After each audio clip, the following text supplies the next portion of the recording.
Hello anh em, hiện giờ anh em đã đến với channel mình. Thì bữa nay mình review hai chiếc mình chưa có chiến dịch. Đây, con đầu tiên mua Tuju nha. Anh em nào chơi Tuju thì phải làm gì? Đây, làm gì này? Đấy, làm gì rồi anh em chỉ nhớ kêu nha, là chỉ ngon nha. Để mình kết nối video cho anh em câu hỏi.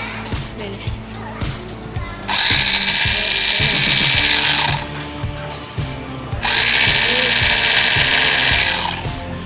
Câu tiếp theo mình cũng muốn review cái này thôi.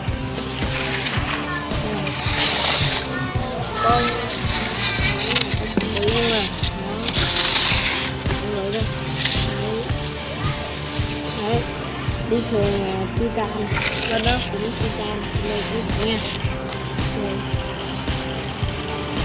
Chiếc 2 cộng như này chắc rồi các bạn ơi,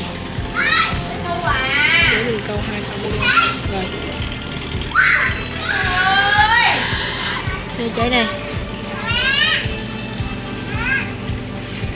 Đấy. Con làm gì em què đấy không?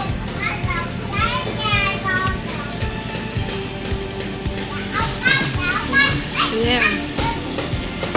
Đây. Bây giờ clip đây cũng đã kết thúc. Hẹn em lại cho mình subscribe và đăng ký kênh YouTube.